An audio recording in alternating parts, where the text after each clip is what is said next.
Welcome to my YouTube channel.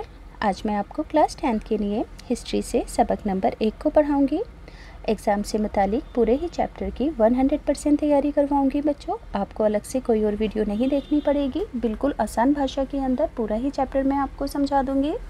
तो सबसे पहले हर उस कंसेप्ट को क्लियर करवाऊँगी जो कि आपके सिलेबस से मुतालिक होगा, ताकि आप एग्ज़ाम में किसी भी क्वेश्चन के आंसर को अपने लफ्ज़ों में बनाकर लिख सको बच्चों। इसके अलावा अक्सर एग्ज़ाम में पूछे जाने वाले most important repeated question answer समझाऊंगी, जो कि एग्ज़ाम में बार बार रिपीट होते हैं और आने वाले एग्ज़ाम में भी आपसे ज़रूर पूछे जाएंगे। तो सभी बच्चों से रिक्वेस्ट है, एक बार वीडियो को पूरा ज़रूर देखना, तो इंशाल्लाह आपके एग्ज़ाम के लिए इस चैप्टर की 100% तैयारी होगी। बाकी के सभी चैप्टर्स आपको चैनल की प्लेलिस्ट में मिल जाएंगे, वहाँ से जाकर देख लेना। तो पढ़ना स्टार्ट करते हैं। सबक नंबर 1 का नाम है यूरोप में नेशनलिज्म का उरूज। तो बच्चों सबसे पहले मैं आपको ये बताऊंगी कि इस चैप्टर की क्या कहानी है, ताकि मेन कंसेप्ट आपके दिमाग के अंदर आ जाए और आप एग्ज़ाम में किसी भी क्वेश्चन के आंसर को अपने लफ्ज़ों में बनाकर लिख सको। तो बात करते हैं चैप्टर के नाम से। यूरोप क्या है बच्चों? यूरोप एक कॉन्टिनेंट है, एक महाद्वीप है। देखो जिस तरीके से एशिया एक महाद्वीप है, यानी कि बर्रे आज़म है। एशिया में कौन कौन से मुल्क आते हैं? जैसे कि हमारा हिंदुस्तान, अफ़गानिस्तान, श्रीलंका, नेपाल, भूटान, चाइना, पाकिस्तान वगैरह, ये सारे ही देश एशिया कॉन्टिनेंट में आते हैं, यानी कि एशिया बर्रे आज़म में आते हैं। इसी तरीके से यूरोप भी एक कॉन्टिनेंट है। इसके अंदर फ्रांस, इटली, जर्मनी, वियतनाम वगैरह बहुत सारे मुल्क आते हैं। तो बच्चों इस चैप्टर के अंदर 19वीं शताब्दी की टाइम है, जब 19वीं शताब्दी के अंदर ये जितने भी मुल्कों का मैंने नाम लिया है, ये सभी आज़ाद नहीं हुआ करते थे। तो इस चैप्टर के अंदर इन सभी मुल्कों की जदोजहद को दिखाया गया है कि इन्होंने किस तरीके से अपने अपने देश में आज़ादी हासिल करने के लिए जदोजहद की थी और अपने आप को जमहूरिया बनाया था। अब बच्चों नेशनलिज़म का मतलब क्या है? नेशनलिज़म का मतलब है अपने नेशन से, अपने राष्ट्र से प्यार की भावना। याद रहेगा, नेशनलिज़म का मतलब क्या है? अपने देश, अपने मुल्क, अपने नेशन से प्यार की भावना। तो इस चैप्टर के अंदर यूरोप के अलग अलग मुल्कों में नेशनलिज़म की भावना किस तरीके से उभरी थी, इस बात को बताया गया है और उन सभी देशों ने किस तरीके से जदोजहद करके आज़ादी हासिल की थी और अपने आप को जमहूरिया यानी कि गणतंत्र राज्य बनाया था, अपने अपने देशों में जमहूरियत को लागू किया था। बच्चों इतनी बात समझ में आ गई? तो देखो 19वीं शताब्दी के अंदर जो यूरोप था कई बड़े बड़े टुकड़ों के अंदर विभाजित था। तो वो जो जितने भी मुल्क थे, जैसे कि इटली, फ्रांस, जर्मनी, जो सब थे वो अलग अलग थे, यानी कि सब अपने आप में थे, यानी कि सब अपने अपने हितों के अंदर लगे हुए थे। बिल्कुल उस टाइम पर लोगों के अंदर देश प्रेम की, नेशनलिज़म की भावना नहीं थी। तो यूरोप में नेशनलिज़म की भावना कब से आई थी? देखो बच्चों, जब यूरोप के अंदर पहले 2 टाइप के लोग हुआ करते थे। पहला वर्ग था जिसके अंदर किसान, मज़दूर वगैरह, यानी कि जितने भी गरीब लोग थे वो शामिल थे, और दूसरी कैटेगरी के अंदर बड़े बड़े काश्तकार, किसान, ज़मींदार, ये शामिल थे। अब देखो बच्चों, जब यूरोप के अंदर सनतकारी आई, यानी कि औद्योगिकीकरण की स्टार्ट हुई, बड़े बड़े बिजनेस आए, तो यूरोप के अंदर एक तीसरी कैटेगरी आई जिसे मध्यम वर्ग कहा गया। यानी कि इस कैटेगरी के अंदर वो लोग शामिल थे जो इन सनतों यानी कि उद्योगों, इन बिज़नेसों के अंदर काम करते थे। तो यहाँ पर इन लोगों का शोषण किया जाता था, इन्हें परेशान किया जाता था। तो इन्हीं लोगों की वजह से नेशनलिज़म की भावना पूरे यूरोप के अंदर फैली थी, क्योंकि इन्होंने अपने हकों के लिए आवाज़ उठाई थी। और बच्चों यूरोप के अंदर नेशनलिज़म की भावना का उरूज फ्रांस की क्रांति से भी हुआ था। फ्रांस की क्रांति आपने पढ़ा था 9th क्लास में, 1789 के अंदर हुई थी कि लुई 16 वहाँ का तानाशाह था और वहाँ के लोगों ने जदोजहद करके आज़ादी हासिल की थी और तानाशाही को ख़त्म किया था। तो इसी बात से अप्रिशिएट होकर यूरोप के लोग भी अपने देश के अंदर जमहूरियत को लागू करना चाहते थे। तो बच्चों इन सभी बातों को आपको इस चैप्टर के अंदर बताया गया है कि किस किस तरीके से कौन कौन से देश ने अपने आप को जमहूरिया बनाया। तो बच्चों दरसी किताब का यानी कि टेक्स्ट बुक का सवाल नंबर 1 है कि गैप्सी मैज़नी कौन था? तो बच्चों गैप्सी मैज़नी जो था वो एक इटली का क्रांतिकारी था, इनकलाबी था, और उसकी ख्वाहिश थी कि इटली के जो छोटे छोटे पार्ट्स हैं उन सभी पार्ट्स को एक जगह कर कर इटली को पूरा एक बड़ा मतलब एक जगह करके इटली का एकीकरण किया जाए, इल्हाक किया जाए, ताकि इटली के अंदर जमहूरियत को लागू किया जाए। कौन था गैप्सी मैज़नी? एक इनकलाबी था। अब बच्चों इनकलाबी किसे कहते हैं? इनकलाबी यानी कि देखो क्रांतिकारी। ये जो बच्चों इनकलाबी होते हैं ये मौजूदा हुकूमत से नाखुश होते हैं, ये मौजूदा हुकूमत के लिए आवाज़ उठाते हैं। ज़रूरी नहीं है कि हर इनकलाब यानी कि हर इनकलाबी अच्छा ही हो। कभी कभी कुछ इनकलाबी लोगों के अंदर गलत अफवाहें भी फैला देते हैं, और कभी कभी कुछ इनकलाबी अच्छे भी होते हैं जो कि आवाम के फ़ायदे के अंदर काम करते हैं। तो यहाँ पर गैप्सी मैज़नी एक इनकलाबी था जो कि आवाम का फ़ायदा चाहता था। और इसका जन्म कब हुआ था? 1807 में जेनेवा में हुआ था, और वो कार्बोनारी की खुफिया तंजीम का एक रुकन था।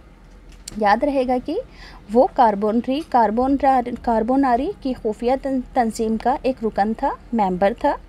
24 साल की उम्र में लिगवार्डिया में इनकलाब बर्पा करने के लिए उसे मुल्क से दरबदर कर दिया गया, यानी कि बाहर निकाल दिया गया।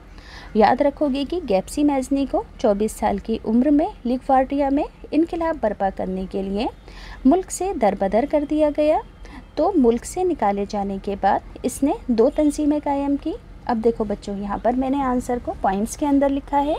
पॉइंट्स के अंदर बच्चों आंसर को लर्न करना, समझना और लिखना भी आसान होता है, और एग्ज़ाम के अंदर भी फुल मार्क्स मिलते हैं। तो सभी बच्चे इस आंसर को भी आप पॉइंट्स के अंदर लिखेंगे जैसे जैसे मैंने लिखा है। तो बच्चों दरबदर करने के बाद इसने 2 तंजीमें बनाई थी। पहली तंजीम इसने मॉरिस में यंग इटली के नाम से बनाई थी, और दूसरी तंजीम इसने यंग यूरोप बनाई थी जो कि ब्रेन में बनाई थी। याद रहेगा, पहली तंजीम मॉरिस में बनाई थी और दूसरी तंजीम यंग यूरोप के नाम से ब्रेन में बनाई थी। और इन तंजीमों के अराकीन यानी कि मेंबर्स कौन कौन से देश के लोग थे? पोलैंड, फ्रांस, इटली और जर्मनी। तो बच्चों इसके लिए एक हिंट याद रखना, GIFP। ठीक, इन तंजीमों के अराकीन कौन थे? GIFP यानी कि पोलैंड, फ्रांस, इटली और जर्मनी। और इन देशों के वो लोग इसके अंदर शामिल थे जो कि आपस में एक जैसे ख्यालात रखते थे, यकसा ख्यालात रखते थे। तो मैज़नी को इस बात का यकीन था कि खुदा की मर्ज़ी के मुताबिक कौम ही इंसानों की एक कुदरती इकाई है। याद रहेगा कि मैज़नी को किस बात पर यकीन था कि खुदा की मर्ज़ी के मुताबिक ही कौम ही इंसानों की एकमात्र इकाई है। इसलिए इटली छोटी छोटी रियासतों में तकसीम नहीं रह सकता है। इटली को एक कर दिया जाए ताकि उसमें जमहूरियत लागू की जा सके। उसका मानना था कि इटली का इल्हाक करके इसे जमहूरिया बनाना ज़रूरी था। इटली का ये इल्हाक ही इटली की आज़ादी की बुनियाद हो सकती है। यानी कि इसका क्या मानना था कि अगर इटली के ये छोटे छोटे हिस्से आपस में जुड़ जाएं तो इनके जुड़ने की वजह से इटली की जो आज़ादी है वो आज़ादी हासिल करने के अंदर आसानी हो सकती है। तो बच्चों देखो, मैंने बिल्कुल पहला जो आंसर था आपको बिल्कुल आसानी के साथ समझा दिया है। उम्मीद करती हूँ कि आपको अच्छे से समझ आया होगा। अगला सवाल है, टेक्स्ट बुक का सवाल है, काउंट कैमलो डार्क नोट पर एक मुख्तसर नोट लिखना है। तो देखो बच्चों, ये जो था इटली के इल्हाक की तहरीक की रहनुमाई करने वाला एक रहनुमा था। कौन था? इटली के एकीकरण की जो तहरीक थी उसका एक बड़ा रहनुमा था। ये एक इनकलाबी था जो कि जमहूरियत के अंदर, डेमोक्रेसी के अंदर यकीन रखता था। इसके अलावा बच्चों ये फ्रांसीसी ज़बान बोलता था इतालवी ज़बान की जगह। इसके अलावा फ्रांस के ज़रिए फ्रांस से सार्ट केनिया गेट का एक डेवलपमेटिक मुआहदा इसी की कोशिशों की वजह से पूरा हो पाया था फ्रांस के अंदर। तो बच्चों क्या लिखोगे कि काउंट कैमलो कार्नोट ने इटली के इल्हाक करने वाली तहरीक की रहनुमाई की थी। ये इटली के इल्हाक की तहरीक का कौन था? रहनुमा था। ये एक इनकलाबी था जो कि जमहूरियत में यकीन रखता था। इतालवी उम्रा के तमाम बड़े बड़े यानी कि जितने भी उम्रा थे, तालीम याफ्ता लोग थे, ये भी उन लोगों की तरह इतालवी ज़बान से कहीं बेहतर फ्रांसीसी ज़बान को बोलना जानता था। फ्रांस से सार्टवेनिया केट का एक डेवलपमेटिक मुआहदा इसकी कोशिशों की वजह से ही लागू हो पाया था। बच्चों अगला सवाल है, यूनान यानी कि ग्रीक की जंग आज़ादी के बारे में यहाँ पर आपको लिखना है। तो देखो बच्चों, जो यूनान की जंग आज़ादी है, इसका जो वाक़या था, आज़ादी हासिल करने का जो वाक़या था, इसने तालीम याफ्ता आला तबके के लोगों के अंदर कौमी जज्बात पैदा कर दिए थे। याद रखोगे कि यूनान के अंदर आज़ादी हासिल करने के वाक़ये ने तालीम याफ्ता जो लोग थे, आला तबके के जो लोग थे, उनके अंदर कौमी जज्बात पैदा कर दिए थे। तो बच्चों 15वीं सदी के अंदर यूनान ओटोमन नामक सल्तनत का हिस्सा हुआ करता था। याद रखोगे कि 15वीं सदी में यूनान ओटोमन नाम सल्तनत का हिस्सा हुआ करता था। तो बच्चों जिस टाइम पर यूरोप के अंदर नेशनलिज्म की भावना चल रही थी, तो उसी भावना से अप्रिशिएट होकर यूनान के लोगों ने भी अपनी आज़ादी हासिल करने के लिए 1821 में जदोजहद करनी शुरू कर दी थी। याद रखोगे यूनानियों ने 1821 में जदोजहद करनी शुरू कर दी थी। बच्चों जो यूनान के रहनुमा थे, उन लोगों को गैर मुल्कों के अंदर जो यूनानी रह रहे थे, उनका भी ताउन मिल गया था, जिसकी वजह से आज़ादी की तहरीक और ज़्यादा मजबूत हो गई थी। बच्चों यूनान की तहरीक को आगे बढ़ाने के अंदर, यानी कि आज़ादी को हासिल करने के लिए वहाँ के उस टाइम के जितने भी शायर थे, फ़नकार थे, उन्होंने भी आवाम के अंदर अपनी शायरी, अपने लेखों के ज़रिए जज्बे को पैदा किया था, ताकि वो भी आज़ादी हासिल करने के लिए अप्रिशिएट हो सके वहाँ की आवाम। तो बच्चों इस आंसर को आप एग्ज़ाम में किस तरीके से लिखोगे, पढ़कर बताती हूँ। जिस वाक़ये ने पूरे मुल्क के तालीम याफ्ता आला तबके में कौमी जज्बात पैदा किए थे, वे वाक़या था यूनान की आज़ादी की जदोजहद। मैंने बताया था ना कि यूनान की आज़ादी की जो लड़ाई थी, उस आज़ादी की लड़ाई ने वहाँ के तालीम याफ्ता और आला तबके के लोगों में उनके अंदर कौमी जज्बात पैदा किए थे, और इसी वजह से यूनान की आज़ादी की जदोजहद आगे बढ़ी थी। तो 15वीं सदी के अंदर यूनान ओटोमन नामक सल्तनत का हिस्सा हुआ करता था। यूरोप में इनकलाबी कौम परस्ती के उरूज की ही वजह से, यानी कि जब यूरोप के अंदर नेशनलिज्म की भावना और दूसरे देशों में पनप रही थी, इसी भावना को देखकर यूनान के जो लोग थे वो भी आज़ादी की तहरीक के लिए 1821 में उन्होंने जदोजहद करनी शुरू कर दी थी। यूनान में कौम परस्त रहनुमाओं को गैर मुल्कों में रह रहे यूनानियों का साथ मिला था, और यूरोप के लोगों का भी ताउन मिला था। किनका? यूनान की आज़ादी की तहरीक के अंदर वहाँ के रहनुमाओं को किन लोगों का साथ मिला था? वो लोग जो कि गैर मुल्कों के अंदर रह रहे थे, जो कि यूनान के थे, और इसके अलावा यूरोप का भी ताउन मिला था उनको अपनी आज़ादी की जदोजहद में। ये लोग कदीम यूनानी तहज़ीब के अंदर यकीन रखते थे। सभी शायर और फ़नकारों ने यूनान को यूरोपियन तहज़ीब का पालना बताकर इसकी तारीफ़ की थी। याद रखोगे कि शायरों और फ़नकारों ने यूनान को क्या बताया था? यूरोपियन तहज़ीब का पालना कहा था। क्या कहा था यूनान को? यूरोपियन तहज़ीब का पालना कहा था, और इसकी तारीफ़ की थी, और एक मुस्लिम सल्तनत के ख़िलाफ़ यूनान की जदोजहद के लिए राय आमा तश्कील दी थी। याद रखोगे कि एक मुस्लिम सल्तनत के ख़िलाफ़ यूनान की जदोजहद के लिए राय आमा तश्कील दी थी।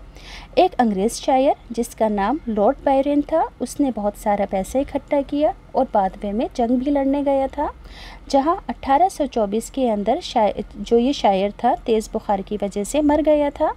आखिरकार 1832 की कस्तुनतुनिया के मुआहिदे ने यूनान को एक आज़ाद मुल्क के तौर पर तस्लीम कर लिया था। याद रखोगे कि 1832 की कस्तुनतुनिया के मुआहिदे ने यूनान को एक आज़ाद मुल्क के तौर पर तस्लीम कर लिया था।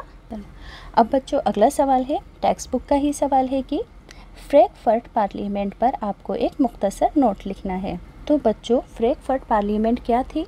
जो लोग जर्मन के इलाकों में बड़ी तादाद में सियासी तंजीमें बनाना चाहते थे, उन लोगों ने फ्रैंकफर्ट शहर में एक जगह इकट्ठा होकर जर्मन नेशनल असेंबली के हक़ में राय देने का फ़ैसला किया था। याद रखोगे कि फ्रैंकफर्ट पार्लियामेंट की शुरुआत किस जगह से हुई थी? फ्रैंकफर्ट नाम के शहर से हुई थी। तो जर्मन के इलाकों में बड़ी तादाद में सियासी तंजीमों ने एक जगह इकट्ठा होने की ख्वाहिश की थी, और वो जगह क्या थी? फ्रैंकफर्ट शहर थी, जिसका मकसद क्या था? जर्मन नेशनल असेंबली के हक़ में राय देने का उन लोगों ने फ़ैसला किया था। किसके हक़ में राय देने का फ़ैसला किया था? जर्मन नेशनल असेंबली के हक़ में राय देने का फ़ैसला किया था सियासी तंजीमों के लोगों ने। आगे है 8 मई 1848 को 831 चुने गए नुमाइंदों ने एक खूबसूरत जुलूस में जाकर फ्रैंकफर्ट पार्लियामेंट में नशस्तें हासिल की, यानी कि अपने अपने ओहदे हासिल किए। कितने मेंबर्स ने? 1831 मेंबर्स ने 8 मई 1848 को इन नुमाइंदों ने एक जुलूस निकाला जिसके अंदर ये फ्रैंकफर्ट पार्लियामेंट में अपनी नशस्तें का हासिल करने के अंदर कामयाब हो सके थे। ये पार्लियामेंट पाल चर्च में मुनक़िद की गई थी, यानी कि सभा बिठाई गई थी। याद रखोगे कि ये पार्लियामेंट पाल चर्च में मुनक़िद की गई थी।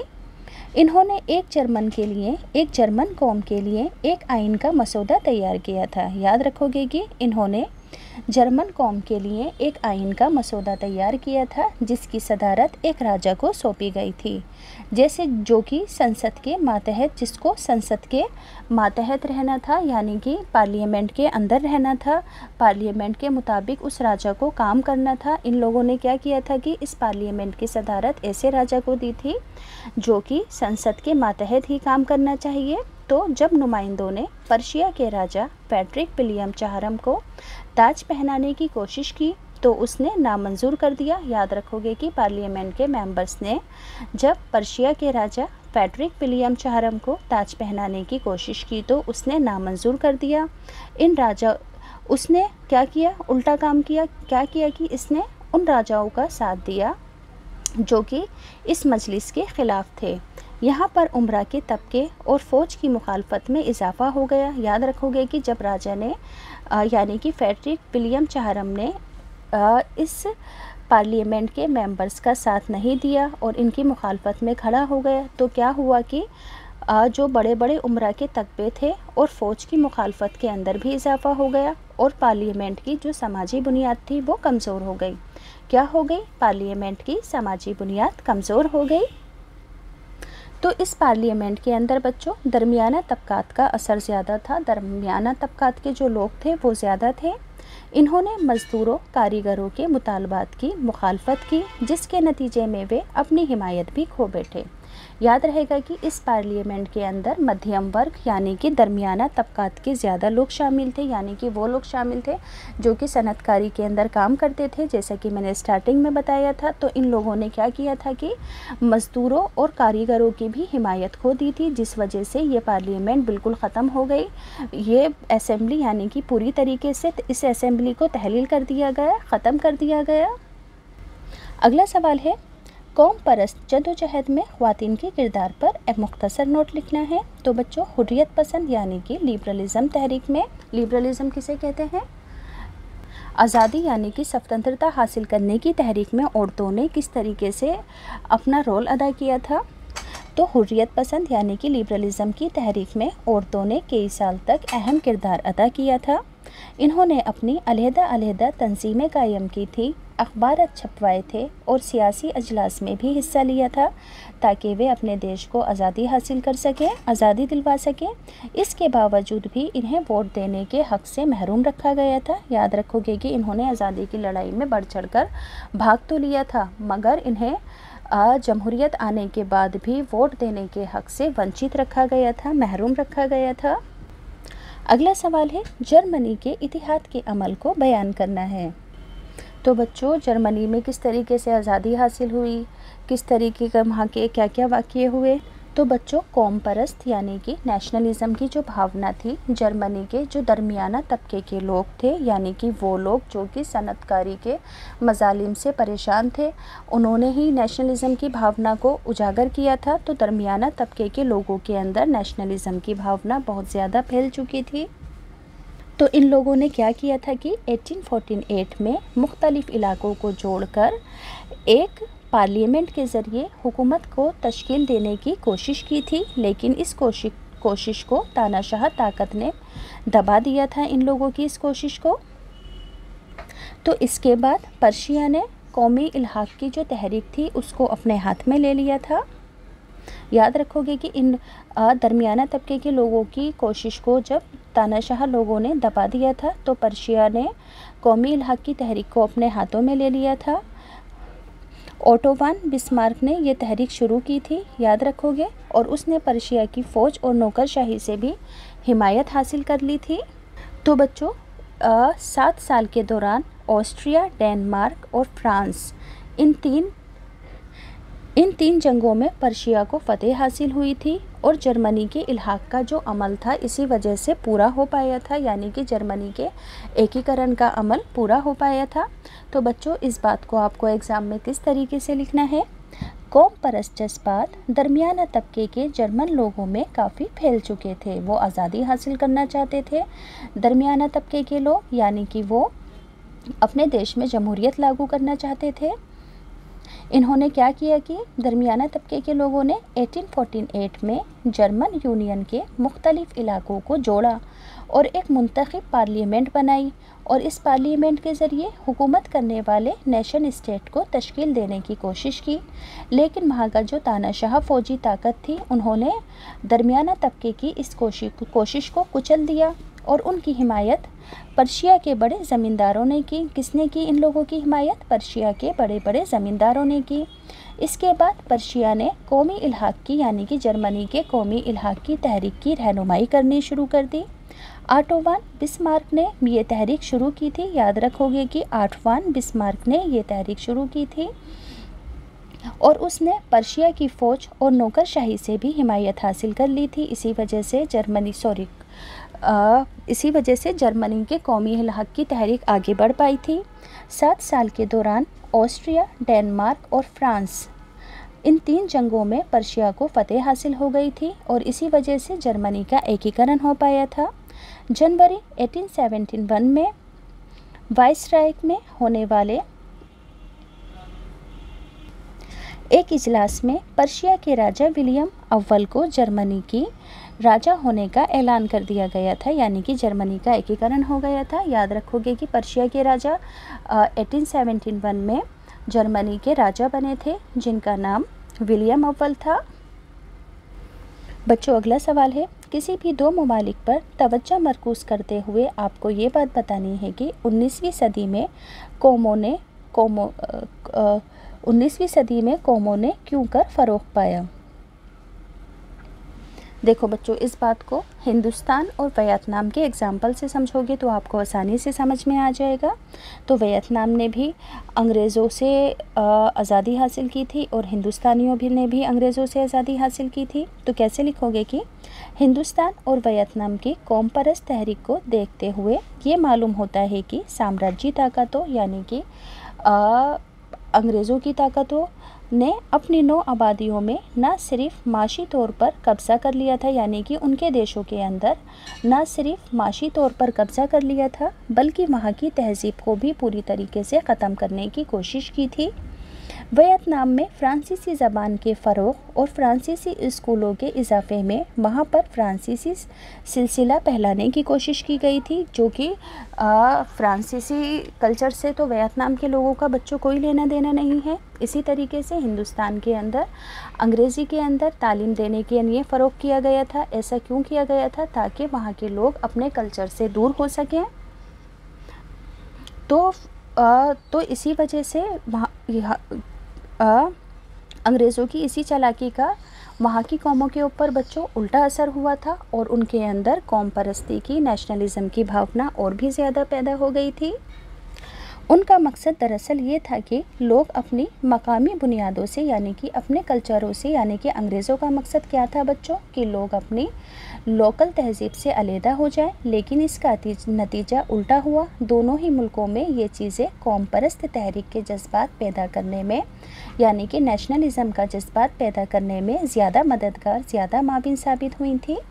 अगला सवाल है, फ़्रांस के इनकलाबियों ने फ़्रांस की आवाम के अंदर एक इज्तिमाई शिनाख्त का एहसास पैदा करने के लिए क्या कदम उठाए थे, यानी कि लोगों को एक जगह इकट्ठा कर आज़ादी हासिल करने के लिए लोगों को किस तरीके से अप्रिशिएट किया था, यानी कि इज्तिमाई तौर पर लोगों को एक साथ किस तरीके से इनकलाबियों ने इकट्ठा किया था। समझ में आया बच्चों कि फ्रांस के इनकलाबियों ने फ्रांस की आवाम को एक जगह कैसे इकट्ठा किया था, किस तरीके से अप्रिशिएट किया था। तो बच्चों इब्तिदा यानी कि शुरुआत से ही फ्रांसीसी इनकलाबियों ने ऐसे ही कदम उठाए थे जिनसे फ्रांसीसी लोगों में इज्तिमाई तौर पर एक पहचान पैदा हो सकती थी। यानी कि स्टार्टिंग से ही रहनुमा इस बात को लेकर चले थे कि वहाँ के लोगों के अंदर इज्तिमाई तौर पर इकट्ठा होने से क्या क्या फ़ायदे हो सकते हैं, इस बात को लोगों को बताना शुरू किया था। जमहूरियत के बारे में बताया था। मादरे वतन और शहरी जैसे ख़यालात में एक इज्तिमाई कौम के ख़यालात पर जोर दिया था। याद रहेगा कि इन लोगों ने क्या किया था कि मादरे वतन और शहरी जैसे ख़यालात में एक इज्तिमाई कौम यानी कि लोगों के एक साथ इकट्ठा रहने के ख़यालात पर जोर दिया था, जिसे एक आइन के तहत यकसा हकूक़ हासिल थे। याद रखोगे कि इज्तिमाई कौम के ख़यालात को एक आइन के ज़रिए से एक जैसे हकूक़ हासिल थे, यानी कि सभी लोगों को आइन के ज़रिए एक जैसे हकूक़ दिए गए थे। इसके तहत एक नया फ्रांस के लिए एक नया परचम चुना गया जिसने पिछले कौमी परचम की जगह ले ली थी। फ़ाल शहरियों के ग्रुपों के ज़रिए स्टेट जनरल का इंतखाब किया जाने लगा और काबीना का नाम बदलकर नेशनल असेंबली कर दिया गया। याद रखोगे कि बहुत सारे शहरियों के ग्रुपों के ज़रिए स्टेट जनरल का इंतखाब किया जाने लगा, यानी कि स्टेट के जनरल का चुनाव किया जाने लगा और काबीना का नाम बदलकर नेशनल असेंबली रख दिया गया। तो बच्चों लोगों को अप्रिशिएट करने के लिए बहुत सारे लेख लिखे गए, नई नई तसानीफ़ें लिखी गई, नए तरीके से हल्फ लिए गए और शहीदों की तारीफ़ की गई और उनके एहतराम में जलसे किए गए। शहीदों के एहतराम में ये सब कौम के नाम पर हो रहा था।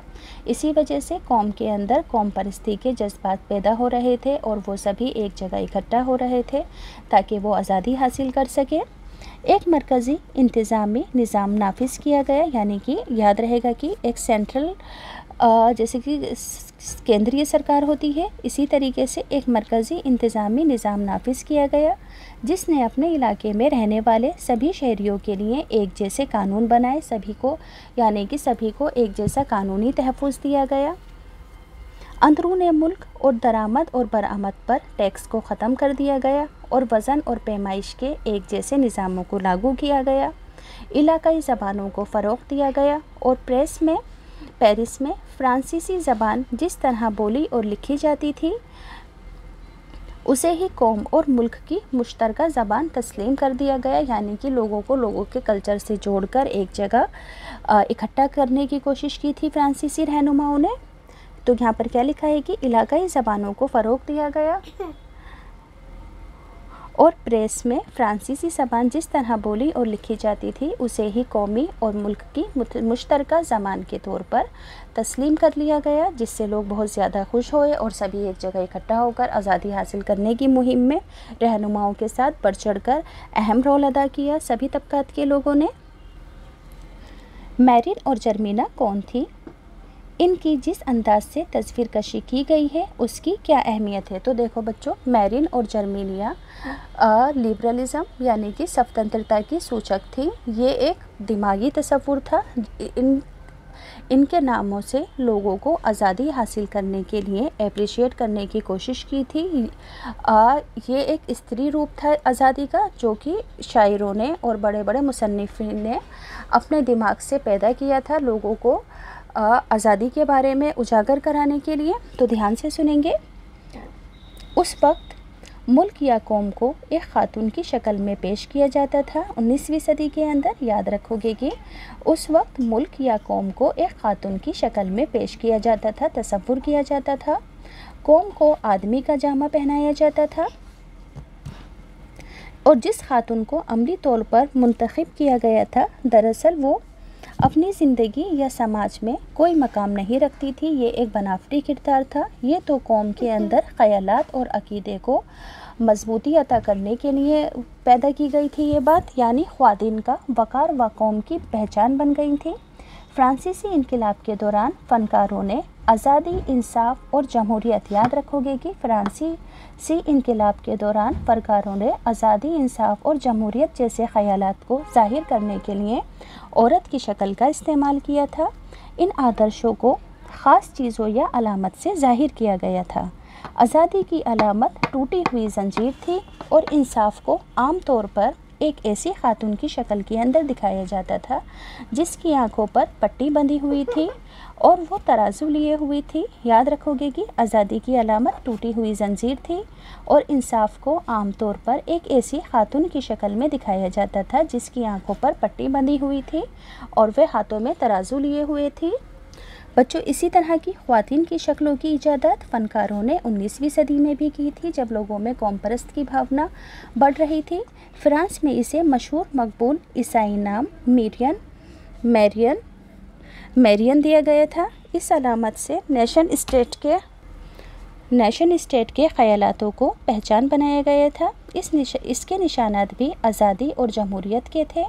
लाल टोपी, तिरंगा और कलगी थे इसके निशानात। मैरियन के मुजस्समे को अवामी चौक पर लगाया गया था ताकि लोगों में यकजहती कौम परस्ती की भावना उसको देखकर बढ़ सके। इस तरह जर्मेनिया जर्मन कौम की अलामत बन गया था। याद रखोगे कि मैरियन कौन था? मैरियन एक मूर्ति थी जो कि फ्रांस के लोगों को अप्रिशिएट करने के लिए चौक पर लगाई गई थी। इसी तरह जर्मेनिया जर्मन कौम की अलामत बन गया था। जर्मेनिया बलोत दरख्त के पत्तों का ताज पहनता है क्योंकि जर्मनी के अंदर बलोत का दरख्त बहादुरी की अलामत है, जिसे देखकर लोगों के अंदर बहादुरी का जज्बा पैदा हो सके। बच्चों, टेक्स्ट बुक का अगला सवाल है, नेपोलियन ने अपने जो खुद के फतेह हासिल किए हुए इलाके थे उनके इंतज़ाम को बेहतर और बनाने के लिए क्या क्या कदम उठाए थे? तो 1804 के शहरी कानून, जिसे आमतौर पर नेपोलियन कानून के नाम से जाना जाता है, याद रखोगे कि कौन सा कानून लागू किया था नेपोलियन ने? 1804 में शहरी कानून, जिसे आमतौर पर नेपोलियन के कानून के नाम से जाना जाता है, जिसका मकसद था कि जन्म पर मुबनी जितने भी ख़ास तरीके के हकूक़ हैं उन्हें ख़त्म कर दिया जाए। जैसे कि राजा का बेटा राजा की औलाद राजा बनेगा, यानी कि जो जन्म से ही ख़ास अधिकार लेकर पैदा हुए थे, उन अधिकारों को ख़त्म करना ही इस कानून का मकसद था। तो याद रखोगे कि 1804 के शहरी कानून, जिसे आमतौर पर नेपोलियन के कानून के नाम से भी जाना जाता है, इस कानून के तहत जन्म पर मुबनी वहदियानी यानी कि ख़ास हकूक़ ख़त्म कर दिए गए थे। उसने कानून की नज़र में सबको बराबर जायदाद के हक़ को महफूज किया था। इस कानून को फ्रांसीसी कंट्रोल के तहत सभी इलाकों में नाफिज किया गया था। याद रखोगे कि नेपोलियन ने इस कानून को फ्रांसीसी कंट्रोल के तहत सभी इलाकों के अंदर नाफिज किया था। नेपोलियन ने स्विट्ज़रलैंड, इटली और जर्मनी में हुकूमती तकसीम को, यानी कि हुकूमत की तकसीम को बहुत आसान कर दिया था। ज़मींदाराना निज़ाम को बिल्कुल ख़त्म कर दिया था। किसानों को ज़मीनी ग़ुलामी और जागीरदारों के टैक्स से आज़ादी हासिल करवाई थी ताकि किसान भी खुशी खुशी रह सके। और शहरों में भी कारीगरों के लिए सनतकारों ने हासिल होने वाली नई आज़ादी का मज़ा लिया था। कारीगरों ने, यानी कि दरमियाना तबक़ात के लोगों ने। बच्चों, इसके अलावा नेपोलियन ने क्या किया था? सनतकारों यानी कि औद्योगिकीकरण से रिलेटेड, ख़ास तौर पर सामान बनाने वाली छोटी छोटी सनतें यानी कि छोटे छोटे उद्योगकार ये समझने लगे कि यकसा कानून, मयारी वज़न और पैमाइश, एक जैसी करेंसी, एक इलाके से दूसरे इलाके में चीज़ें और सरमाए यानी कि पूंजी के लेन देन में सहूलियत हो गई थी। यानी कि नेपोलियन ने क्या किया था कि सनतों के लिए भी एक जैसे कानून बनाए थे, जिसकी वजह से उद्योग करने में, बिज़नेस करने में लोगों को आसानी हो गई थी। 1848 में जबकि यूरोपियन ममालिक ने गुर्बत, बेरोज़गारी और भूखमरी से परेशान किसान और मज़दूर बगावत कर रहे थे, उसी दौरान इसके मतवाज़ी तालीम याफ्ता दरमियाना तबक़ात में भी इनकलाब चल रहा था। याद रखोगे कि नेपोलियन के टाइम में जब 1848 में यूरोप के बहुत सारे मुल्क गरीबी का, बेरोज़गारी का सामना कर रहे थे और बगावत कर रहे थे, उसी दौरान इसके मतवाज़ी तालीम याफ्ता दरमियाना तबक़ात के लोगों में भी इनकलाब चल रहा था। फरवरी 1848 की बगावत से राजा को हुक्मरानी छोड़नी पड़ी और एक जमहूरियत का ऐलान करना पड़ा था, जिसमें सभी मज़दूरों को एक जैसे हकूक़ दिए गए थे। यूरोप के दीगर हिस्सों में जहां अभी तक आज़ाद मुल्क वजूद में नहीं आए थे, जैसे कि Germany, Italy, Poland, Austria, Hungary, तो वहाँ के जो हुर्रियत पसंद दरमियाना तबके के लोग थे, यानी कि स्वतंत्रता हासिल करने के लिए जो दरमियाना तबके के मर्द औरत थे, उन्होंने ऐसे आइन की मांग की थी जो कि कौमी यकजहती और इल्हाक की मांग पर, एकीकरण की मांग पर, लोगों के एक जगह इकट्ठा होने की मांग पर मुबनी था। ऐसे आइन की मांग की थी यूरोप के लोगों ने। इन्होंने अवाम में फैली हुई बेचैनी का फ़ायदा उठाया और एक नेशन स्टेट की तामीर के मुतालबात को आगे बढ़ाया था। इन लोगों ने क्या किया था कि अवाम में फैली हुई बेइत्मीनानी का फ़ायदा उठाया था और एक नेशन स्टेट की तामीर के मुतालबात को आगे बढ़ाया था। ये नेशन स्टेट आईनी प्रेस की आज़ादी और तंजीम बनाने की आज़ादी जैसे पार्लियामानी उसूलों पर मुबनी था। याद रखोगे कि ये नेशन किस पर मुबनी था? स्टेट आईनी प्रेस की आज़ादी और तंजीम बनाने की आज़ादी पर मुबनी था। टेक्स्ट बुक का अगला सवाल है कि किस तरह बरतानिया में कौम परस्त तरक्की की जो तहरीक थी, नेशनलिज़म की तहरीक थी, उसकी तारीख़ यूरोप की नेशनलिज़म की जो तहरीक थी उससे अलग थी। दोनों में क्या डिफरेंस था? तो बच्चों कुछ लोगों का ये कहना था कि कौम या नेशन स्टेट का जो मॉडल था, उसका आदर्श यानी कि उसका जो मैन हेड था वो ग्रेट ब्रिटेन था। कुछ लोगों का ऐसा मानना था कि कौम या नेशन का जज्बात ग्रेट ब्रिटेन की वजह से लोगों के अंदर आकर उभरा था। ब्रिटेन में नेशन स्टेट की तामीर अचानक हुई। ये किसी उथल पुथल या इनकलाब का नतीजा नहीं थी। याद रखोगे कि ग्रेट ब्रिटेन के अंदर नेशन स्टेट की जो तामीर थी वो अचानक हुई। वे किसी उथल पथल या इनकलाब का नतीजा नहीं थी, बल्कि ये एक लंबे वक्त तक चलने वाले अमल का नतीजा थी। इसी वजह से वहाँ के लोगों में नेशन स्टेट की भावना उजागर हुई थी। 18वीं सदी से पहले बरतानवी स्टेट हुआ ही नहीं करता था। याद रखोगे कि बरतानिया के अंदर नेशन स्टेट की शुरुआत किस वजह से हुई थी? बच्चों, ये अचानक नहीं हुई थी, ये मुसलसल लंबे समय तक चलने वाली जदोजहद का नतीजा थी, क्योंकि 18वीं सदी से पहले बरतानिया में बरतानवी स्टेट था ही नहीं। बरतानवी जजीरे में रहने वाले लोगों, अंग्रेज़ों, स्कॉट या आयरिश की ख़ास पहचान ज़ात की बुनियाद पर हुआ करती थी। इन सभी ज़ाती ग्रुपों की अपनी खुद की तहजीब और सियासी रस्म व रिज़ाब था, लेकिन जैसे जैसे आंगल कौम की दौलत, अहमियत और इक़्तिदार में इजाफ़ा होता गया, वे जजीरे के दीगर ममालिक पर अपना तसल्लुत कायम करने में कामयाब रहे। याद रखोगे कि बरतानिया में पहले अलग अलग टाइप के लोग रहते थे, मगर जैसे ही आंगल कौम के दौलतमंद लोगों ने यहाँ पर आना शुरू किया, अपने इक़्तिदार को बढ़ाया, तो उन्होंने यहाँ के दीगर ममालिक के ऊपर अपना तसल्लुत कायम कर लिया। एक तवील टकराव और जदोजहद के बाद आंगल पार्लियामेंट ने 1688 में तानाशाह से ताकत छीन ली। इस पार्लियामेंट के ज़रिए से एक नेशन स्टेट वजूद में आया जिसका मरकज़ इंग्लैंड था। इंग्लैंड और स्कॉटलैंड के दरमियान एक्ट ऑफ यूनियन 1707 से United kingdom of great Britain वजूद में आया। याद रखोगे कि इंग्लैंड और स्कॉटलैंड के दरमियान एक्ट ऑफ यूनियन लागू हुआ 1707 में, जो कि United kingdom of great Britain जिसकी वजह से वजूद में आया था। इसने इंग्लैंड और स्कॉटलैंड पर अपना तसल्लुत कायम कर लिया था।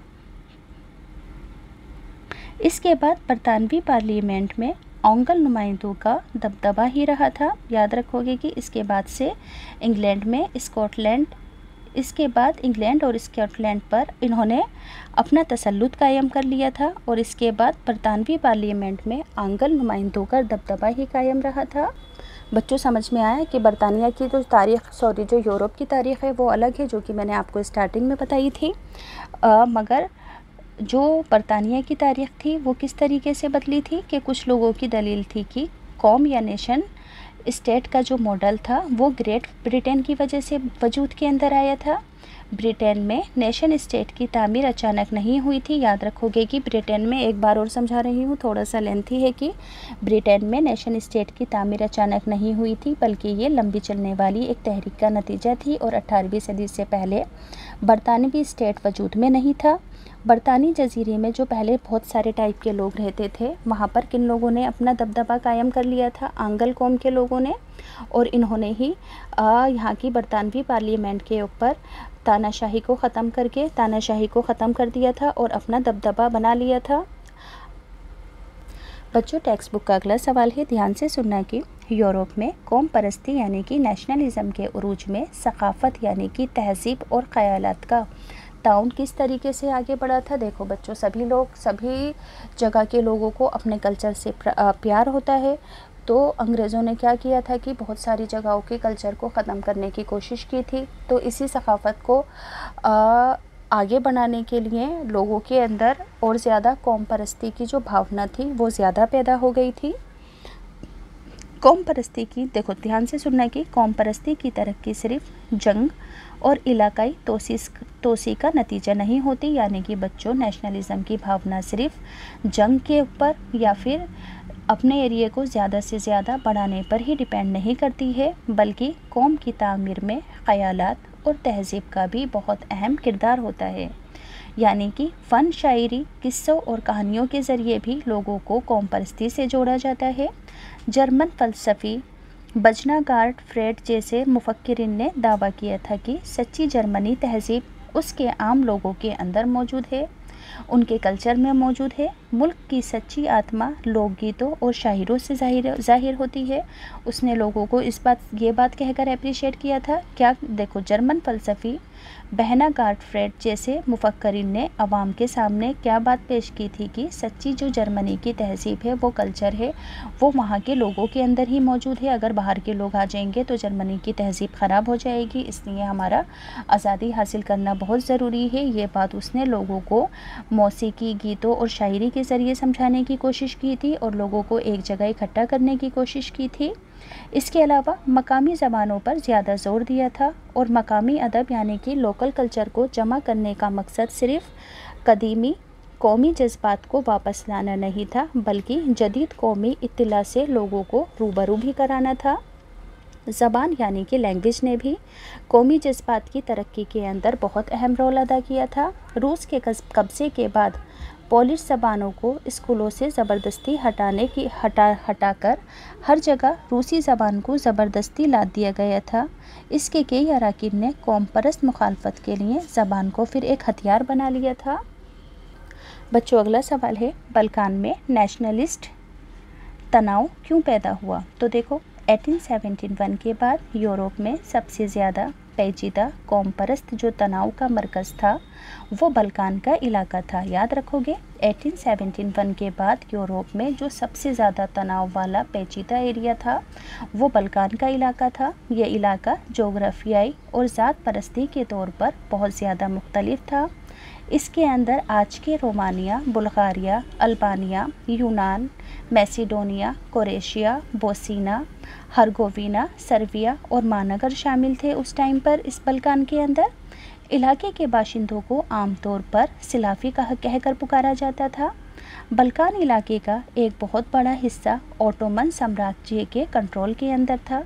बल्कान इलाके में रोमानी कौम परस्ती के ख़यालात फैले हुए थे और ओटोमन साम्राज्य की तहलील होने से हालात काफ़ी धमाकेदार हो गए थे। याद रखोगे कि इलाके के बाशिंदों को सिलाफी कहकर पुकारा जाता था और बल्कान इलाके का एक बहुत बड़ा हिस्सा ओटोमन साम्राज्य के कंट्रोल में था। बल्कान इलाके में रोमानी कौम परस्ती के ख़यालात फैले हुए थे और ओटोमन साम्राज्य के तहलील यानी कि ख़त्म होने के हालात काफ़ी धमाकेदार हो गए थे। एक के बाद एक मातहत यूरोपियन कौमें ओटोमन साम्राज्य के तसल्लुत से निकलकर आज़ादी का ऐलान करने लगी थीं। बल्कान लोगों की आज़ादी या सियासी हकूक़ के अपने दाउन को कौम परस्ती की बुनियाद बनाया था। आज़ादी हासिल करने के लिए वहाँ के लोगों ने कौम परस्ती को अपनी मेन बुनियाद बनाया था। इन्होंने तारीख़ का इस्तेमाल करके ये साबित किया था कि बल्कान पहले आज़ाद हुआ करता था, बाद में इनके ऊपर गैर मुल्कों ने अपना तसल्लुत कायम किया था। जैसे जैसे मुख्तलिफ सिलाफी यानी कि बल्कान के लोग कौमी गिरोह ने अपनी पहचान और आज़ादी हासिल करने की कोशिश की तो बल्कान इलाका ज़बरदस्त तशद्दुद लड़ाई झगड़े का मैदान बन गया था। हालत और ज़्यादा पेचीदा इसलिए हो गए थे क्योंकि बल्कान इलाकों में बड़ी ताकतों के दरमियान मुकाबला हो रहा था। इस वक्त जब बल्कान की आज़ादी की लड़ाई चल रही थी, यूरोपियन ताकतों के दरमियान तिजारत और नौ आबादियों को लेकर बहरी बेड़े और फौजी ताकतों के लिए ज़बरदस्त मुकाबला हो रहा था। तो बच्चों, इन सभी वजहों की वजह से ही बल्कान में नेशनलिस्ट का बहुत ज़्यादा तनाव था। तो बच्चों देखो, टेक्स्ट बुक का हर सवाल मैंने आपको डिटेल के अंदर समझा दिया है। अब अक्सर एग्ज़ाम में पूछे जाने वाले most important repeated question answer हैं, प्लीज़ एक बार ध्यान से सुन लो क्योंकि एग्ज़ाम में पूछे जा सकते हैं। तो फ्रांस में इनकलाब के 3 दिनों की क्या अहमियत है? जुलाई 1830 में 3 दिनों में फ्रांसीसी अवाम ने चार्ल्स दहम की मुखालफत की, हस्ब इख्तिलाफ के साथ। इसमें पुलिस, तलबा और फ़ौज ने भी हिस्सा लिया था और मज़दूरों ने भी 3 दिन तक मुखालफत की थी। याद रखोगे कि जुलाई 1830 में 3 दिनों की फ्रांसीसी अहमियत क्या थी कि इसमें 3 दिनों तक पुलिस ने, तलबा ने और मज़दूरों ने मिलकर हिस्सा लिया था और वहाँ के राजा की मुखालफत की थी। जर्मनी में कौम परस्त के जज्बात पैदा होने की क्या वजह थी? तो जर्मनी 39 रियासतों में बटा हुआ था, छोटे छोटे पार्ट्स में। ऑस्ट्रिया के हुक्मरान के ज़रिए इन पर हुकूमत की जाती थी। 1830 के फ्रांस के इनकलाब के बाद जर्मन के लोग भी अपने मुल्क की हुक्मरानी अपने हाथ में चाहते थे, यानी कि फ्रांस की क्रांति से ये लोग एप्रिशिएट हुए थे और जर्मनी को एक करना चाहते थे। यूनान में जंग की ख़ास वजह क्या थी? हैब्सलेनबर्ग के हुक्मरान चार्ल्स मीट ने इस्लाहत को इनकार दिया था। इसी बात को लेकर कौमी तहरीक शुरू हुई थी और जंग की भी यही वजह बनी थी। याद रखोगे कि हैब्सलेनबर्ग के हुक्मरान चार्ल्स मीट ने इस्लाहत को नकार दिया था। इसी बात को लेकर वहाँ के लोग नाराज़ हो गए थे। कब और किसने यूनान की जंग की शुरुआत की थी? तो हैसेप्लांदी की रहनुमाई में मैब्डिया ने तुर्की की मुखालफत में जंग छेड़ दी थी। इसी वक्त मोरिया जजीरा लेशन ने भी यूनान की आज़ादी के लिए जंग लड़ी थी। हंगरी में खाना जंगी की शुरुआत कब हुई थी? तो 15 मार्च 1848 में हंगरी के इस्लाहकारों ने हंगरी की खुद मुख्तारी को पैसिनबर्ग हुक्मरान के साथ मुंसलिक कर दिया था। नेशन स्टेट का नज़रिया क्या था? नेशन स्टेट एक ऐसा स्टेट है जिसमें एक से ज़्यादातर शहरी एक ख़ास पहचान से मुंसलिक होते हैं। पहली आलमी जंग कब हुई थी? 1914 में। यूरोप में कौम परस्ती तहरीक के पैदा होने की क्या वजह थी? यूरोप में कौम परस्ती या कौमी तहरीक की पैदा होने की ख़ास वजूहात मंदरजा झेल हैं। एक लंबे अरसे तक आम लोगों और मज़दूरों के मफादात को नज़रअंदाज करना, उनका शोषण किया जाना। सबसे पहली वजह क्या थी कि एक लंबे अरसे तक आम लोगों और मज़दूरों के मफादात को नज़रअंदाज करना। आए दिन समाजवाद के असरात का मजबूत होना। दर्जे की गैर जमहूरी पॉलिसियों की वजह है ना, गैर जमहूरियत की वजह से। और कई फ़लसफ़ी और मुसन्निफ़ीन जमहूरियत के क़याम के लिए एक प्लेटफॉर्म पर आकर खड़े हो गए थे और वो लोगों को अप्रिशिएट कर रहे थे। फ्रांस की क्रांति से भी यूरोप के लोग अप्रिशिएट थे, जिस वजह से यूरोप के अंदर नेशनलिज्म की भावना का उदय हुआ था। बच्चों, अगला सवाल है, इटली का इल्हाक क्यों ज़रूरी था? क्योंकि एक वक्त था जब यूरोप आधे से भी ज़्यादा इटली के तहत था, लेकिन जब वो छोटे छोटे पार्ट्स के अंदर डिवाइड हो गया तो इटली के लोग जमहूरी निज़ाम के तहत इकट्ठा होना चाहते थे, जमहूरियत लाना चाहते थे और इटली के छोटे छोटे पार्ट्स को एक जगह इकट्ठा कर कर देश में जमहूरियत लाना चाहते थे। काउंट कानवर कौन था? तो काउंट कानवर सर्वेनिया का वज़ीर आज़म था जो कि इटली का इल्हाक एकीकरण करना चाहता था। मेज़िनी के अखबार का नाम था पेनेस्री एंड एजविन। बर्बन्स का आखिरी हुक्मरान कौन था? तो चार्ल्स था। जुलाई इनकलाब के क्या वजूहात थी? चार्ल्स दोहम के गैर जमहूरी मंसूबे और पॉलिसियाँ जुलाई के इनकलाब की वजह बनी थी। तुर्की और यूनान के दरमियान मुआहिदा कहाँ और कब हुआ था? तो 1832 में यूनान और तुर्की के दरमियान लंदन में मुआहिदा हुआ था। पालिश अदब किस नज़रिए पर मुबनी था? तो पालिश नज़रिया इस बात पर मुबनी था कि एक जदीद ख़यालात जो आम जिंदगी में यकीन रखते थे, रोमेस्टिक्स जो समाज में अदम मसावत को ख़त्म करना चाहते थे, यानी कि।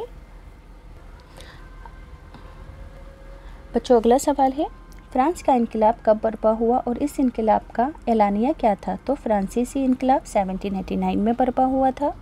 फ्रांस के अंदर भी जमहूरियत लाना चाहते थे और तानाशाही को ख़त्म करना चाहते थे। अगला सवाल है, फ्रांस की पहली बगावत कब हुई थी? तो 1830 में हुई थी।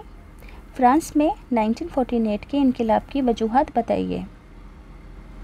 लुईस फेल्स फ्रांस के लोगों को मुतमईन करने के अंदर और खुश करने में नाकाम रहा था। उसने लोगों को नज़रअंदाज किया था, लोगों का शोषण किया था, मज़दूर उससे नाखुश थे। लुईस बिलाक और सिसमैन ने समाजवाद की हिमायत शुरू कर दी थी। जो राजा की खारजा पॉलिसी थी वो खारिज हो गई थी। इटली और पोलैंड में दखल अंदाजी की पॉलिसी की भी तनकीद की गई थी। तो लोगों ने राजा की मुखालफत करनी शुरू कर दी थी। 9th क्लास में जैसे कि आपने पूरा चैप्टर पढ़ा था, तो बच्चों यहाँ से ये पूरा ही चैप्टर कंप्लीट होता है। अगर आपको अच्छे से समझ में आया हो तो प्लीज़ चैनल सब्सक्राइब करना, वीडियो को लाइक करना।